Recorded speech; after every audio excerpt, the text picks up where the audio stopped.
Psalm 27. The Lord is your light. Fear has no place in your path. Psalm 27 is not a gentle comfort, meant only for moments of peace. It is a declaration forged in the presence of danger, uncertainty, and spiritual warfare. It speaks directly to the inner battlefield, where fear tries to take residence in the human soul. From its opening words, this psalm confronts fear head-on, not by denying the existence of threats, but by redefining where authority truly lies. The Lord is my light and my salvation. Whom shall I fear? This is not poetic exaggeration. It is a spiritual position, a stance, a refusal to allow darkness to define the journey. Fear often enters quietly. It does not always arrive with chaos or panic. Sometimes it comes disguised as caution, overthinking, or self-protection. It whispers that retreat is wisdom, that silence is safety, that shrinking is survival. Psalm 27 exposes that lie. It reminds us that fear loses its legitimacy the moment God is recognized as light. Light does not negotiate with darkness. Light does not argue. It simply reveals, dispels, and establishes clarity where confusion once ruled. This psalm was written in a context of opposition. Enemies were real. Threats were tangible. Yet David does not begin by describing what stands against him. He begins by declaring who stands with him. This order matters.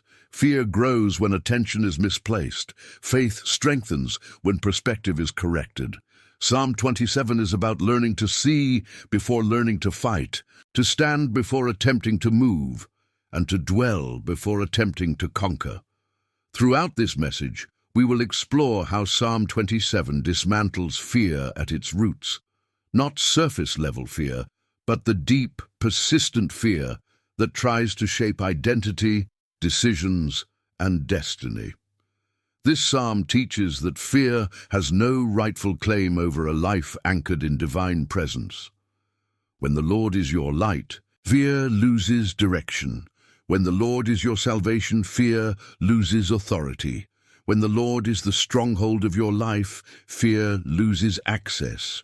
What follows is not motivational language, but spiritual alignment.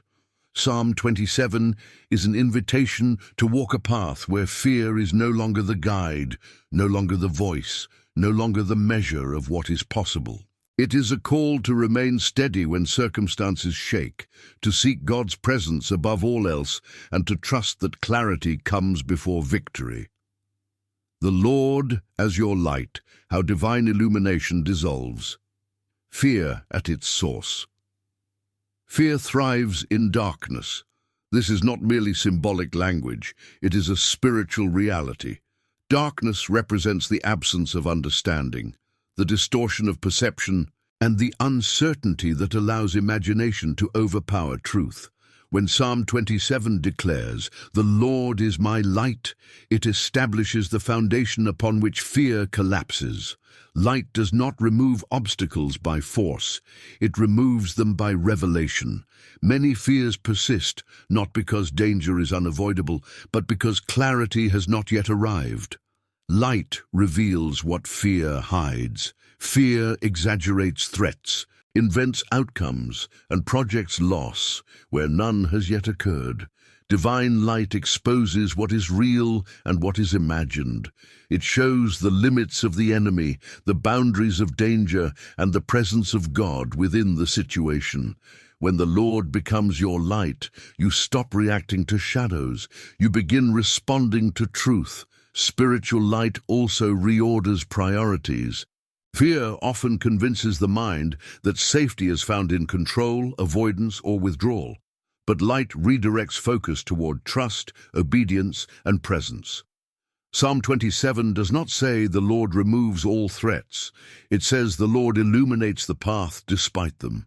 This distinction matters. Fear expects the absence of adversity. Faith expects the presence of guidance. When God is recognized as light, fear loses its ability to define the future. Fear depends on the unknown. It feeds on unanswered questions. What if this fails? What if I lose? What if I am exposed? Light does not answer every question immediately, but it provides enough visibility to take the next step without panic. The psalmist is not claiming omniscience, he is claiming assurance. He knows where his confidence rests. Light also establishes identity. Fear often attacks identity before it attacks action. It whispers that you are weak, unprotected, alone, or unworthy. Divine light counters this by revealing who God is in relation to you. The Lord is my salvation. Salvation is not merely rescue from danger, it is restoration of worth, direction, and belonging. When identity is secured in God, fear loses its leverage. Another critical function of light is exposure. Fear thrives when hidden. Unspoken anxieties grow stronger in silence, but light brings them into the open. In God's presence, fear is no longer a private ruler. It becomes a subject under authority.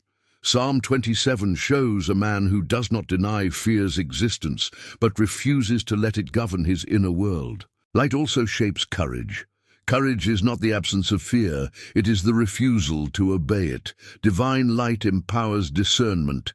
It teaches when to move forward, when to wait, and when to stand firm.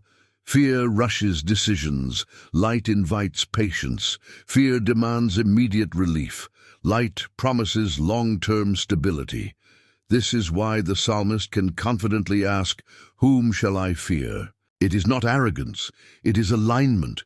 When God illuminates the path, fear no longer decides direction. You walk forward not because the road is easy, but because the light is sufficient. If fear has been attempting to dictate your choices, limit your vision, or silence your faith, Psalm 27 calls you back to the source. The Lord does not merely give light, He is light. And where He stands, fear cannot remain. If this message is strengthening your faith and helping you walk without fear, subscribe to the channel now. By subscribing, you ensure that messages like this continue to reach and equip you, guiding your path with truth, clarity, and spiritual strength. The Lord as your salvation. Why fear loses power. When deliverance is already settled, fear survives by convincing the soul that rescue is uncertain. It whispers that help may arrive too late, that protection is fragile, that failure is still a possible final outcome. Psalm 27 dismantles this illusion by declaring something absolute and already established.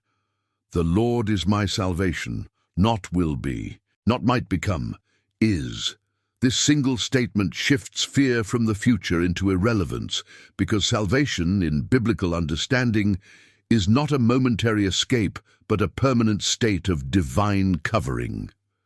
To understand why fear loses its power here, it is necessary to understand what salvation truly means. Salvation is not only about being saved from enemies, danger, or death. It is about being saved from meaninglessness, abandonment, and spiritual disintegration. Fear often has little to do with physical harm and much to do with the terror of loss. Loss of identity, loss of purpose, loss of stability, loss of love. When the psalmist declares the Lord as salvation, he is affirming that nothing essential can ultimately be taken from him. Fear gains strength when the mind believes that outcomes are still undecided. It feeds on suspense, on the idea that the final chapter could still end in ruin. Salvation removes that suspense. It establishes a truth deeper than circumstances. The end is already secure. This does not mean that struggle disappears. It means that struggle no longer threatens the core of who you are. When salvation is settled, fear no longer controls the narrative. Many people live as though salvation is conditional, fragile, or easily revoked. In that mindset, fear becomes a constant companion. Every mistake feels fatal. Every delay feels dangerous. Every silence from God feels like abandonment. Psalm 27 speaks against this inner instability. It presents salvation not as a reward for perfection, but as a foundation for courage. David does not say, "The Lord will save me if I perform correctly." He says, The Lord is my salvation, even while enemies surround him. Fear also loses power when salvation reframes adversity. Instead of seeing challenges as signs of impending defeat, the saved soul begins to see them as stages of refinement. Salvation does not prevent opposition, it guarantees meaning within it. This is why the psalmist can face enemies without panic. He understands that opposition cannot erase salvation. At most, it can reveal it more clearly. Another reason fear collapses in the presence of salvation is that salvation establishes belonging. Fear often arises from isolation. It convinces the heart that it stands alone, unsupported, and unprotected. Salvation declares the opposite. To be saved is to belong to God, to His purpose, to His protection. When belonging is secure, fear loses its primary weapon, the threat of abandonment. Salvation also redefines failure. Fear is obsessed with failure because it assumes failure is final. Salvation teaches that failure is not a destination, but a process. Even mistakes become part of redemption. This does not excuse irresponsibility. It dissolves despair.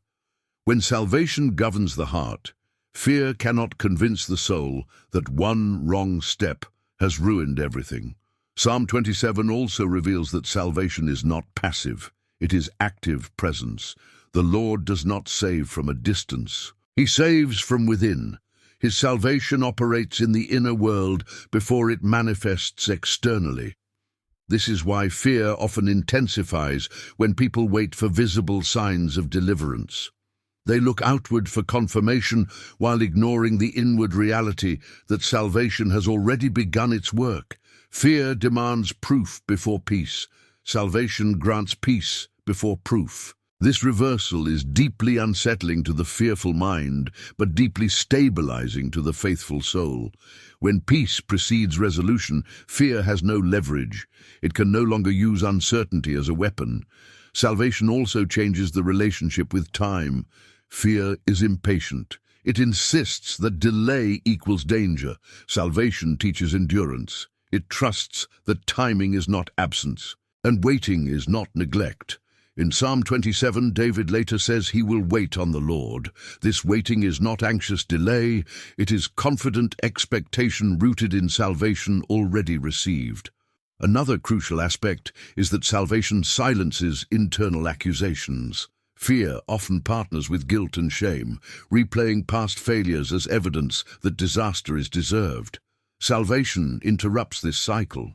It declares forgiveness, restoration, and renewed standing. When accusations lose credibility, fear loses its voice.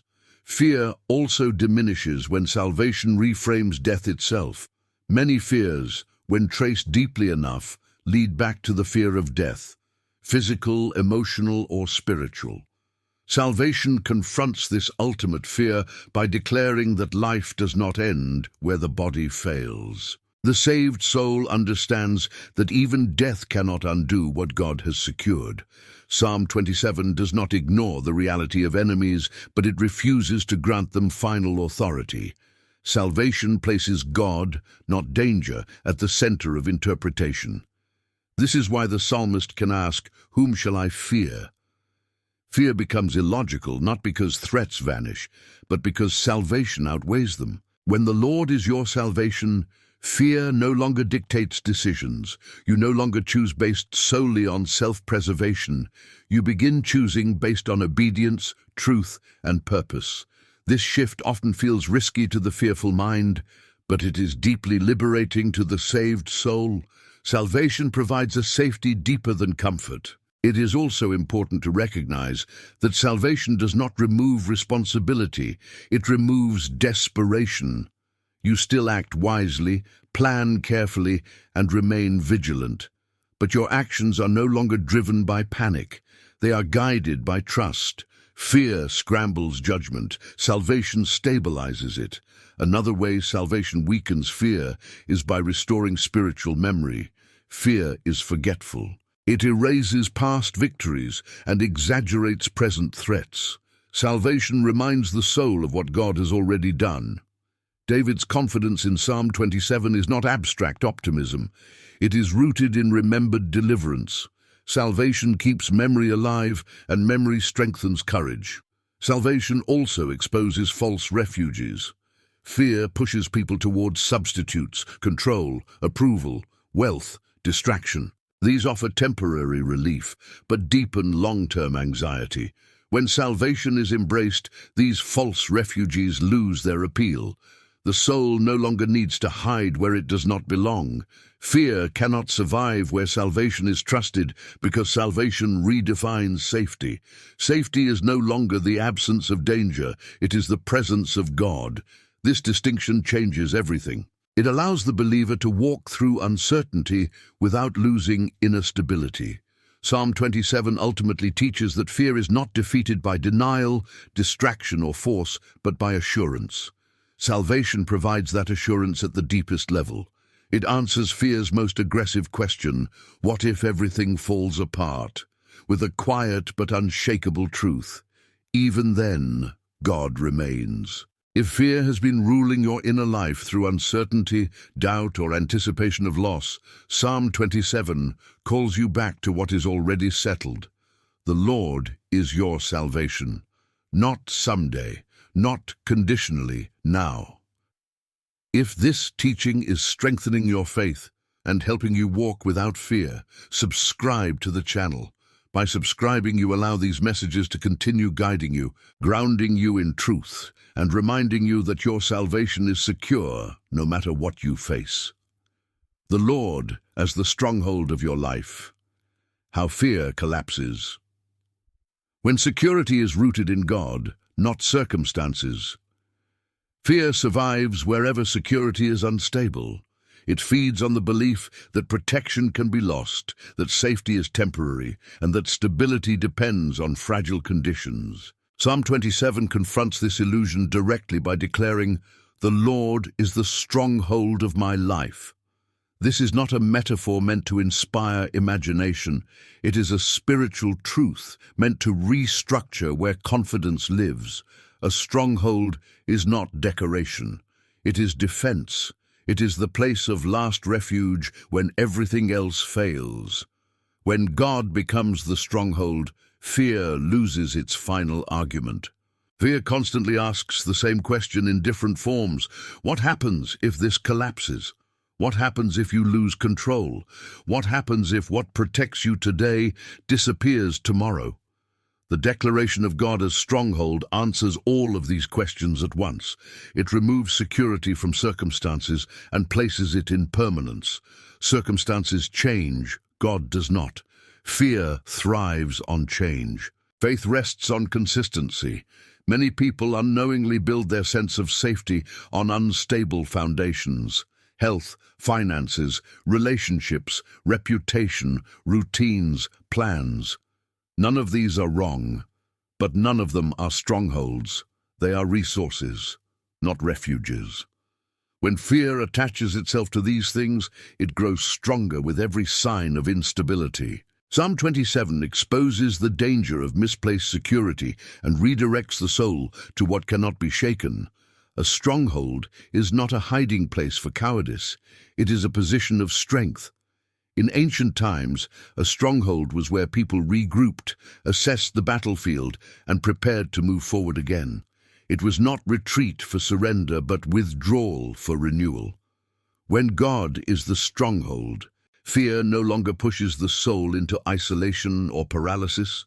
Instead, it becomes an invitation to return to God's presence for clarity and reinforcement. Fear also loses power when the soul understands what kind of stronghold God is. God is not a barrier that keeps danger far away at all times. He is a presence that keeps danger from defining the outcome. Many people assume safety means insulation from hardship. When hardship arrives, fear interprets it as failure or abandonment. Psalm 27 teaches a different model. Security does not mean absence of battle. It means certainty of protection within it. This is why David can speak with confidence even while enemies surround him. He does not deny the reality of threat. He denies its authority. Fear demands that threats be eliminated before peace can exist. The stronghold of God allows peace to exist even while threats remain. This internal stability is what fear cannot tolerate, because fear depends on inner chaos to maintain control. The idea of God as stronghold also addresses the fear of exposure. Many fears are not about harm, but about being seen failing, seen weak, seen vulnerable, seen uncertain. A stronghold provides covering. In God's stronghold, the soul is not defined by public perception or temporary weakness. Identity is protected even when reputation is tested. Fear loses leverage when exposure no longer threatens worth. Another way fear collapses here is through the restoration of spiritual boundaries. Fear often enters because boundaries are unclear.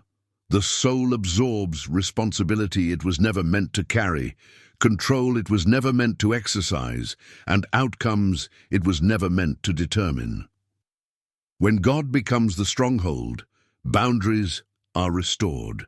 The soul understands what belongs to God and what belongs to human effort. This separation brings relief, and relief weakens fear. Fear also loses strength when the stronghold becomes internal rather than external. Many people search for safety by rearranging the outside world. They try to eliminate risks, control people, predict outcomes, and manage every variable. This is exhausting and ultimately impossible. Psalm 27 redirects the search inward, toward God's presence as the center of security. When security is internal, external chaos no longer dictates emotional stability. The stronghold of God also silences the fear of being overpowered. Fear often exaggerates the strength of opposition. It magnifies enemies, obstacles, and resistance until they appear unbeatable. A stronghold changes perspective. From within a fortified position, the enemy looks different. The same threat that felt overwhelming outside now appears limited. God does not remove the enemy first. He relocates your position relative to it. Another critical aspect is that a stronghold provides endurance, not just protection. Fear often spikes not because of intensity, but because of duration. People can handle difficulty briefly, but prolonged uncertainty drains resilience. The stronghold of God restores endurance. It allows the soul to remain steady over time without collapsing inwardly. Endurance is one of fear's greatest enemies because fear thrives on exhaustion. Psalm 27 also reveals that the stronghold is relational, not mechanical. God is not a structure you enter. He is a presence you abide in. This means security is not accessed through ritual alone, but through relationship. Fear diminishes as intimacy with God increases. The more familiar the soul becomes with God's character, the less persuasive fear becomes. Fear often returns when people feel spiritually distant. They interpret distance as vulnerability. Psalm 27 counters this by emphasizing dwelling, seeking, and remaining in God's presence. The stronghold is not visited occasionally. It is inhabited. When the soul learns to dwell rather than visit, fear loses its recurring access point.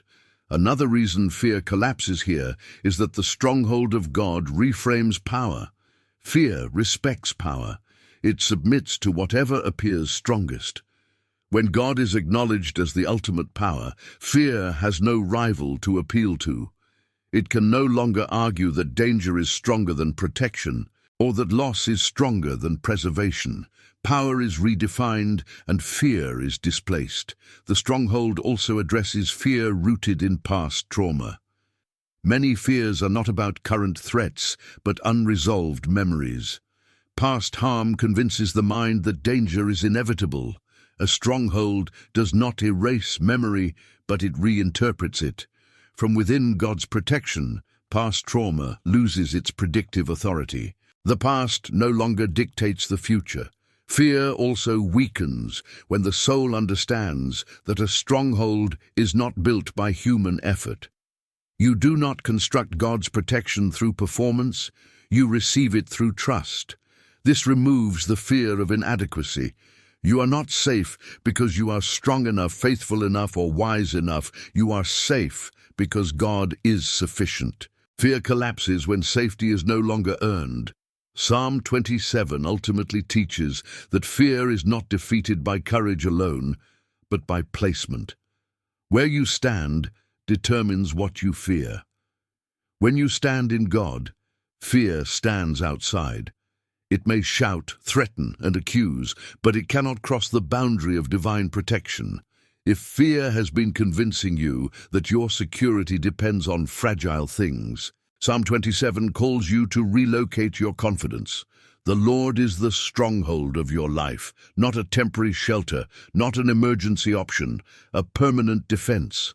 If this message is strengthening your faith and helping you stand without fear, subscribe to the channel.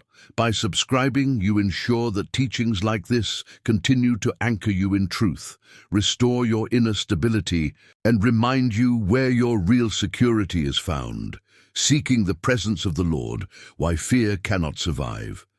Where God is truly sought, fear grows strongest in distance, not distance from solutions, but distance from presence. One of the most radical movements in Psalm 27 happens when the psalmist shifts from speaking about protection to expressing desire. One thing I ask from the Lord, this only do I seek, that I may dwell in the house of the Lord all the days of my life. This sentence reveals something profound. David does not seek escape from enemies first. He seeks God. And in doing so, he exposes the deepest truth about fear. Fear is not ultimately defeated by control, strategy, or strength, but by proximity to God. Fear thrives when God is reduced to an idea rather than a presence. Many people believe in God intellectually, yet live emotionally, as if they are alone. In that gap, fear takes root. Psalm 27 closes that gap. It teaches that seeking God is not a religious activity, but a reorientation of the soul. To seek God is to place His presence at the center of attention, desire, and expectation. Where attention goes, fear either grows or dissolves. Fear constantly pulls attention outward. It focuses the mind on threats, possibilities, scenarios, and imagined futures. Seeking God pulls attention inward and upward. It brings the soul into alignment with what is eternal rather than temporary. This redirection weakens fear because fear depends on mental fixation. When the mind is anchored in God's presence, fear loses its audience. Seeking God also transforms motivation. Fear-driven living is reactive. Decisions are made to avoid pain, loss, or rejection. God-centered seeking is responsive. Decisions are made in alignment with truth, purpose, and obedience. Psalm 27 shows that when God becomes the primary pursuit, fear no longer sets the agenda. Life is no longer shaped by what is feared, but by who is sought. Another critical aspect is that seeking God brings the soul into beauty rather than chaos. David speaks of gazing upon the beauty of the Lord. Beauty is not superficial here. It represents harmony, order, and meaning. Fear distorts perception. It makes the world appear hostile, random, and threatening. God's presence restores a sense of coherence. Things may still be difficult, but they are no longer meaningless. Meaning suffocates fear. Fear also collapses when seeking God replaces seeking certainty. Fear demands guarantees. It wants outcomes before obedience and clarity before trust. Seeking God reverses this order. It prioritizes relationship over reassurance. This is uncomfortable for the fearful mind, but deeply stabilizing for the faithful soul. When God Himself becomes the reward, uncertainty loses its power to intimidate. Seeking God also creates spiritual intimacy, and intimacy drives out fear. Fear survives in unfamiliar territory. It weakens in relationship. The more deeply the soul knows God's character, the less persuasive fear becomes. Fear often lies about God, portraying Him as distant, indifferent, or harsh. Prolonged seeking exposes these lies. It replaces assumptions with experience. Psalm 27 also reveals that seeking God provides shelter beyond circumstance. David speaks of being hidden in God's dwelling, set high upon a rock. This is not escape from reality, it is elevation of perspective. Fear feels overwhelming when the soul is trapped at ground level, surrounded by noise and pressure. God's presence lifts the soul above immediate chaos, allowing it to see from a place of stability. Fear weakens when perspective changes. Another way seeking God dissolves fear is through alignment of desire.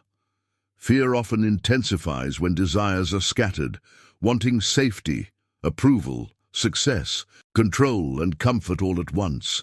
These competing desires create inner conflict. Psalm 27 simplifies desire to one thing. When desire is unified, fear loses its foothold. The soul becomes less divided, and division is fear's breeding ground. Seeking God also interrupts the cycle of rumination. Fear feeds on repetition of negative thoughts. Seeking God introduces meditation on truth. This does not mean ignoring reality, it means interpreting reality through divine presence, rather than anxious imagination. Over time, this rewires the inner dialogue. Fear becomes quieter because it is no longer rehearsed. The act of seeking God also cultivates patience. Fear is impatient. It demands immediate answers and rapid relief. Seeking God teaches waiting, not as passive delay, but as active trust. In Psalm 27, waiting is an expression of strength, not weakness. The soul that waits in God's presence is not idle, it is anchored. Fear weakens when time no longer feels like an enemy. Seeking God also restores spiritual authority. Fear often strips people of authority by convincing them they are powerless. God's presence restores the awareness of divine backing. When the soul knows it is not acting alone, fear loses its claim. Authority does not mean domination, it means alignment with a higher power. Fear cannot compete with that. Another important dimension is that seeking God reveals truth gradually, rather than overwhelming the soul all at once. Fear floods the mind with worst-case scenarios. God's presence reveals what is necessary. When it is necessary, this pacing protects the soul. Fear collapses because it can no longer overwhelm perception with excess information. Seeking God also heals fear rooted in abandonment. Many fears trace back to relational wounds, loss, or betrayal. God's presence offers constancy. He does not withdraw, fluctuate, or disappear. Over time, this consistency retrains the soul to trust again. Fear loses its emotional foundation. Psalm 27 teaches that seeking God is not dependent on perfect conditions. David seeks God while under threat. This is crucial. Many people postpone seeking until peace returns. Psalm 27 reverses this logic. Peace returns because seeking happens. Fear diminishes not after danger passes, but while God is pursued in the midst of it. Seeking God also produces inner courage. Courage here is not loud or aggressive, it is quiet steadiness. It is the ability to remain emotionally present rather than numb, spiritually open rather than guarded. Fear promotes avoidance. Seeking promotes engagement. Engagement dissolves fear's control. Another way fear is weakened is through worship. Gazing upon God's beauty is an act of worship, and worship reorders hierarchy. Whatever is worship becomes central. When fear is central, life shrinks. When God is central, fear becomes peripheral. Worship is not denial of difficulty, it is declaration of priority. Psalm 27 ultimately teaches that fear cannot coexist with sustained seeking. Fear may knock, accuse, or threaten, but it cannot remain where God's presence is continually pursued. Seeking does not mean perfection, it means persistence. And persistence builds spiritual resilience that fear cannot penetrate. If fear has been growing because God's presence has been replaced by distraction, worry, or constant vigilance, Psalm 27 calls you back to the one thing that restores balance. Seek the Lord. Dwell in his presence. Let desire be simplified. Let attention be redirected. Let fear lose its oxygen. If this message is strengthening your faith and helping you walk with clarity and courage, subscribe to the channel. By subscribing, you allow teachings like this to continue guiding you into God's presence, where fear no longer has the power to remain. Waiting on the Lord with courage, how patience becomes the final defeat of fear. Fear is impatient by nature. It demands resolution, certainty, and relief on its own timeline. It insists that delay is danger and silence is abandonment. This is why the closing movement of Psalm 27 is so decisive. After declaring God as light, salvation, stronghold, and desired presence, the psalmist arrives at a final instruction that dismantles fear at its deepest level. Wait for the Lord. Be strong, and let your heart take courage. Wait for the Lord. This is not resignation. It is not passivity. It is disciplined trust. And disciplined trust is fear's final enemy. Waiting is one of the most misunderstood spiritual disciplines. Many interpret waiting as doing nothing, as standing still while anxiety builds. But biblical waiting is active alignment. It is the refusal to rush ahead of God or retreat into despair. Fear hates waiting because waiting removes its greatest weapon, urgency. Fear manipulates through pressure. It pushes the soul to make decisions prematurely, to speak when silence is wiser, to act when restraint would protect. Waiting breaks this manipulation by restoring inner authority. When the psalmist says, "Be strong, and let your heart take courage," he is redefining strength. Strength here is not forceful action, it is emotional steadiness. Fear equates strength with immediate response. God equates strength with sustained trust. The heart that waits without collapsing proves that fear does not rule it. Courage, in this sense, is endurance with clarity. Waiting also corrects distorted time perception. Fear compresses time. It makes every moment feel like the last chance, every delay feel catastrophic. Waiting stretches time back to its proper proportion. It teaches the soul that not everything must be resolved immediately to be resolved faithfully. When time is no longer an enemy, fear loses momentum. Another reason waiting defeats fear is that it transfers responsibility. Fear convinces the soul that everything depends on its own vigilance. Waiting returns responsibility to God.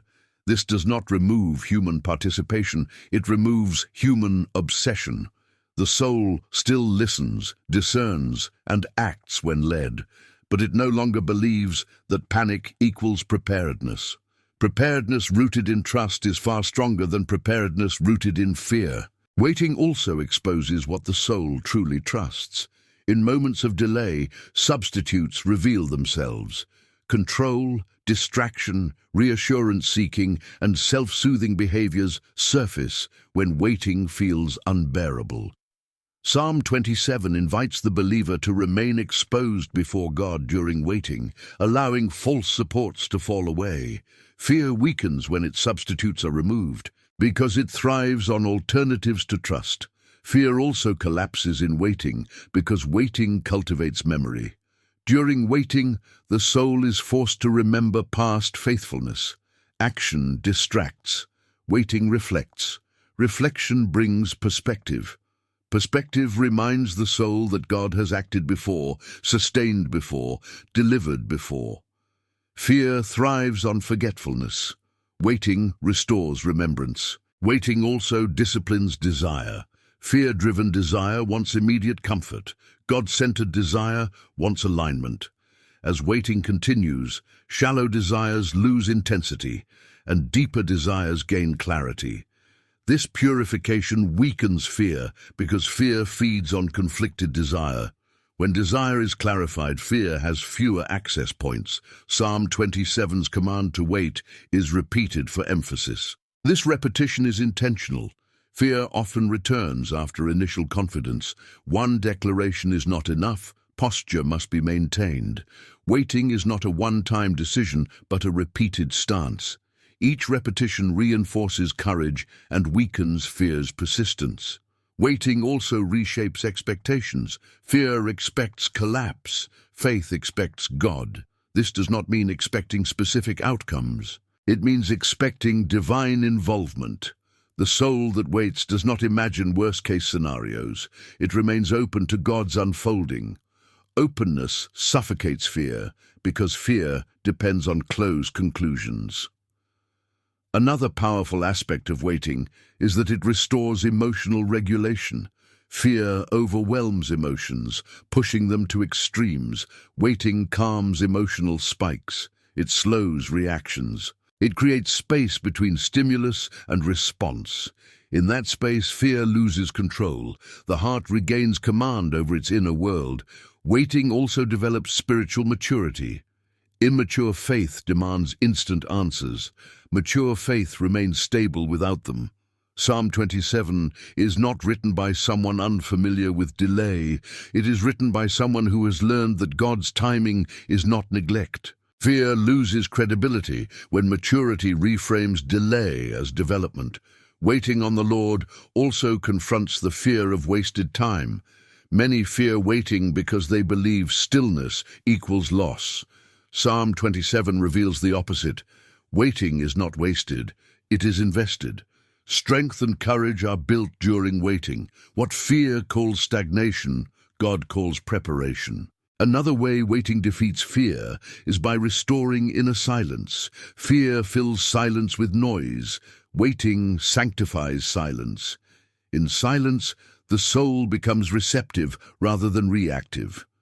Receptivity weakens fear because fear requires constant stimulation to survive. Waiting also establishes boundaries against manipulation. Fear often exploits pressure from others, expectations, opinions, urgency imposed from outside. Waiting creates a buffer. It allows the soul to respond from conviction rather than coercion. Fear loses influence when external pressure no longer dictates internal decisions. Psalm 27 ends not with resolution, but with instruction. This is crucial. The psalmist does not say, everything is solved. He says, remain aligned. This ending teaches that victory over fear is not always marked by changed circumstances, but by sustained courage. Courage that remains is stronger than courage that flares briefly. Waiting also redefines hope. Fear-based hope is conditional. Hope exists only if outcomes improve. God-centered hope is relational. Hope exists because God is present. This hope is resilient. It does not collapse under delay. Fear cannot coexist with resilient hope. Another dimension of waiting is that it restores dignity. Fear humiliates. It reduces the soul to desperation. Waiting restores self-respect by affirming that the soul is not abandoned, forgotten, or powerless. Dignity weakens fear because fear thrives on perceived helplessness. Waiting also prepares the soul for obedience. Many instructions from God require timing. Acting too early can be as harmful as acting too late. Fear pushes premature obedience. Waiting aligns obedience with timing. When obedience is timely, fear has no opportunity to sabotage it. Ultimately, Psalm 27 teaches that fear is defeated not in one dramatic moment, but through sustained alignment. Light removes confusion. Salvation removes suspense. Stronghold removes instability. Presence removes isolation. Waiting removes urgency. When all five are integrated, fear has nowhere left to operate.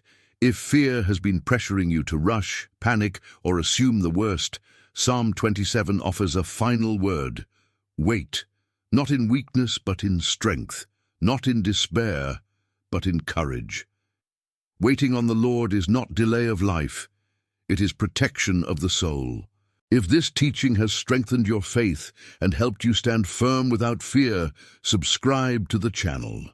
By subscribing, you allow messages like this to continue guiding you, grounding you in truth, and reminding you that courage grows strongest in those who wait on the Lord. Standing firm when fear returns, how Psalm 27 teaches you to remain unmoved, even after the battle is won.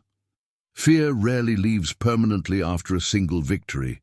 It retreats, waits, observes, and attempts to return when vigilance softens. This is why Psalm 27 is not merely a song of confidence, but a manual for remaining steady over time. It recognizes a truth many overlook. The greatest danger is not fear's first attack, but its quiet return after peace has been restored. Topic 6 addresses this final layer of spiritual maturity: how to stand firm when fear attempts to reclaim territory it once occupied. One of fear's most deceptive strategies is familiarity. When fear returns in a familiar form, it feels manageable, even normal. People begin to tolerate it rather than confront it. Psalm 27 refuses this tolerance. Its declarations are not momentary affirmations, but permanent positions. When David declares who God is, he does so as a way of living, not as a temporary emotional response. This permanence is what prevents fear from regaining influence. Fear often returns through memory. Past failures, previous pain, and old wounds resurface, attempting to reinterpret the present through the lens of the past. Psalm 27 teaches the soul to anchor memory in God's faithfulness rather than trauma. Memory becomes a witness for courage instead of a source of anxiety. When memory is redeemed, fear loses its historical authority. Another way fear returns is through success. After a season of growth, clarity, or victory, fear whispers that everything gained can be lost. It turns blessing into pressure. Psalm 27 counters this by grounding confidence not in achievement, but in relationship. David does not trust the stability of his position. He trusts the stability of God. This distinction is critical. When success does not become identity, fear cannot weaponize the possibility of loss. Fear also attempts to return through exhaustion. After prolonged spiritual effort, vigilance weakens. Psalm 27 anticipates this by emphasizing waiting, dwelling, and seeking rather than striving. Strength is renewed not by constant action, but by sustained presence. Fear loses its opportunity when the soul rests without disengaging. Standing firm also requires recognizing that fear can return disguised as wisdom. It presents itself as caution, realism, or prudence. Psalm 27 provides discernment.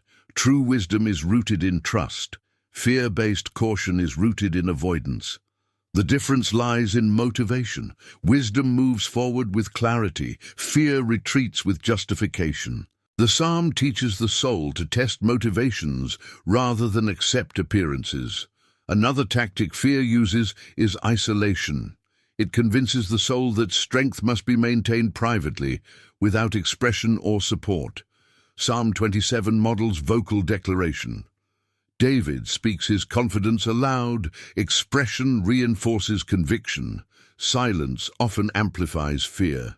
When truth is spoken, fear is exposed. Standing firm includes refusing to internalize fear quietly. Fear also returns through comparison.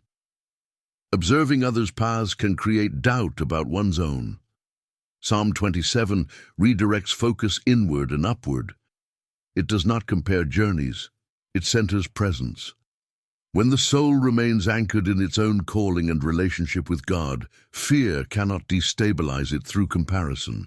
Standing firm also involves accepting that fear may knock without opening the door. Fear does not require engagement to be defeated. Psalm 27 does not entertain fear's questions, it answers them preemptively with truth.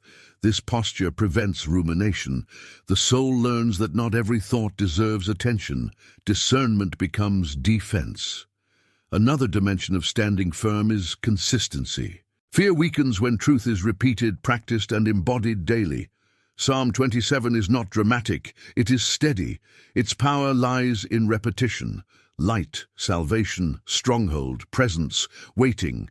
These themes are rehearsed until they become instinctive. Fear cannot overpower instinctual trust. Fear also returns when circumstances change unexpectedly.